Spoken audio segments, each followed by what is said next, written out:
Hi, I'm Shayna from How to ABA. We get a lot of questions about discrimination training. When I think of discrimination training, the things that go through my head are SD versus S delta. And I'm like, really, what does discrimination training mean in the ABA world and in autism? I think about receptive labels. So, if you teach those kiddos who have, really poor receptive label skills, right? They can't discriminate instructions. They can't, discriminate between labels. So if you say, give me the shoe versus show me the cup, they can't do it. So that's when discrimination training comes in handy, obviously. So this is how we teach discrimination training. So I'm going to talk about it in terms of receptive labels. So when I'm teaching receptive labels, I'm going to start with items, probably 3D items versus flashcards. Sometimes a lot of these kids don't have picture-to-object correspondence, so I try not to teach flashcards right away. I'll go right from 3D objects. I sometimes teach with really preferred items.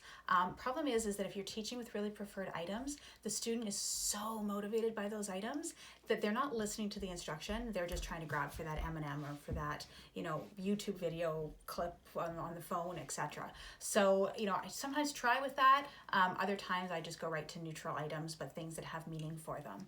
The other thing I do when I'm choosing my receptive labels is that I try not to get things that sound the same. So for instance, the juice and shoe sound very similar, so I won't do that. Or ball and, oh my gosh, I can't even think of another one that have the same consonant at the beginning. I wouldn't teach those two together. Also from the same category, sometimes that doesn't work either. So if I were to teach, plate and cup together, they serve sort of the same function. They're both available during mealtime. Sometimes kids can get confused between that. So I'll start with things that are very different from each other. So chair versus ball versus cup. They all sound different. They're all from different categories. So what I'm going to do at the beginning is I'm going to teach, say for instance, the thing that might be the most functional for the kiddo, which might be cup. And I'm going to have it out on the table. I'm usually going to use multiple exemplars, so I might have 5 cups. For the purpose of this video, I have 1. But I'm going to have this cup out on the table, and I'm going to have out my hand, and I'm going to say, give me cup. Now, sometimes give me cup might be way too much instruction for a kiddo who doesn't understand language. So I might just hold out my hand and say, cup.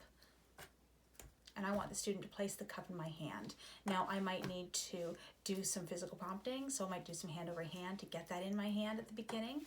Once the student learns cup, yay, that's cup, whatever reinforcement, tickles, play, edibles, whatever it is to teach the student to put the cup in my hand, that's what you need to do.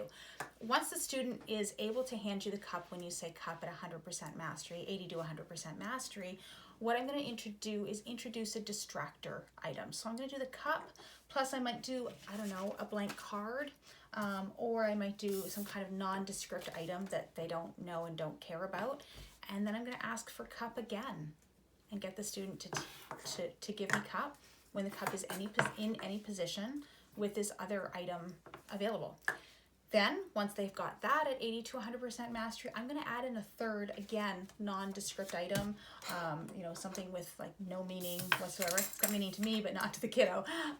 Paper clip, whatever it is. And, I'm going to ask for cup again in varied positions.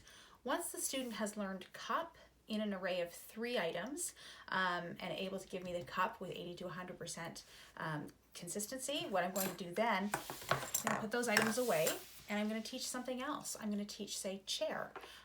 And then what I'm going to do is teach chair like this, and then like this, in various positions. Once the student is able to give me chair at 80 to 100% mastery with 2 other items that they really don't know about, this is where the discrimination comes in. And I always take my breath because I hate this step. It's a make or break step. With some students, you can go right to discrimination training right from the beginning. We've all had those students where I can put out, 3 items all together and I can say, give me the sock, give me the cup, give me the chair, where's the sock, where's the cup, and they can do it. But I'm talking about these kiddos who are, really not understanding language. This is what you want to do. So you're going to put out these 2 together with something nondescript, and you're going to ask for cup. Okay, and the student has to give you cup. Once the student's given you cup, 2 to 3 times in a row in different positions. Then you're going to move to chair. And then I'm going to switch it around again. Same thing here, but now I'm going to ask for chair. Now, the student may not sit for all these trials, obviously, so I might ask for cut for a few times, have the student, go and do something else, ask him some things that are preferred, and then come back and do chair. So there's a little bit of a break in between. Once the student is able to discriminate eventually between cup and chair, I'm going to then teach a third item exactly the way that I taught it with the other two. And then I'm going to put it in the mix with all three.